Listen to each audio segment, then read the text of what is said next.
सुस्वागतम. हुजूरबागा कात्रज प्राथमिक शाळा पुणे 46. स्पर्धेचे नाव शैक्षणिक साहित्य निर्मिती. स्पर्धक श्रीमती गोगावले प्रिया. विषय भाषा. घटक व्याकरण. उपघटक सर्वनामांचे प्रकार. अध्ययन निष्पत्ती. व्याकरण घटकांची माहिती घेतात आणि त्यांचा लेखनात योग्य वापर करतात. उदाहरण सर्वनामांचे प्रकार. त्यातील पहिला प्रकार पुरुषवाचक सर्वनाम. बोलणारी व्यक्ती किंवा ज्याच्याशी आपण बोलतो किंवा ज्या विषयी आपण बोलतो त्या सर्व सर्वनामांना पुरुषवाचक सर्वनाम म्हणतात.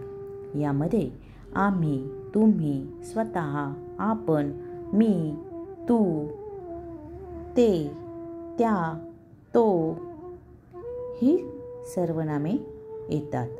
या सर्वांना पुरुषवाचक सर्वनामे म्हणतात. आत्मवाचक सर्वनामे. आपण या सर्वनामाचा अर्थ जेव्हा स्वतः असा होतो तेव्हा ते आत्मवाचक सर्वनाम असते.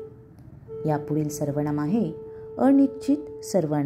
कोण, काय ही सर्वनामे वाक्यात प्रश्न विचारण्यासाठी न येता ती कोणत्या नामाबद्दल आली आहेत हे निश्चितपणे सांगता येत नाही, तेव्हा त्यांना अनिश्चित सर्वनाम म्हणतात. त्यामध्ये कोण आणि काय ही सर्वनामे येतात. अनिश्चित सर्वनामांनाच सामान्य सर्वनामे असेही म्हटले जाते. यापुढील सर्वनाम आहे दर्शक सर्वनाम. जवळची किंवा दूरची वस्तू दाखविण्यासाठी जे सर्वनाम येते त्याला दर्शक सर्वनाम म्हणतात. हा, ही, हे, तो, ती, ते तसेच अनेक वचने त्या, ह्या ही सर्वनामे दर्शक सर्वनामे म्हणून ओळखली जातात. उदाहरण ही माझी टोपी आहे. ते पेन इकडे आण. यापुढील आहे संबंधी सर्वनाम.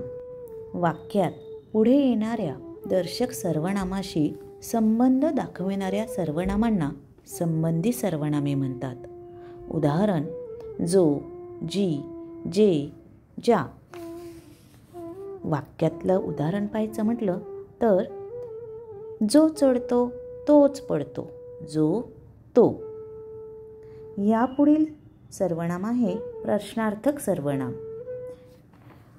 ज्या सर्वनामांचा उपयोग वाक्यात प्रश्न विचारण्यासाठी होतो त्यांना प्रश्नार्थक सर्वनाम म्हणतात. उदाहरण कोण, काय, कोणास, कोणाला, याआधी आपण अनिश्चित सर्वनाम यामध्येही कोण आणि काय ही सर्वनामे आलेली पाहिली आहे. या दोघांमध्ये फरक काय तर कोण आणि काय विचारल्यानंतर प्रश्नचिन्ह येत असेल तर ते प्रश्नार्थक सर्वनाम आणि कोण आणि काय वाक्यात येऊन पूर्णविराम येत असेल तर ते सामान्य सर्वनाम.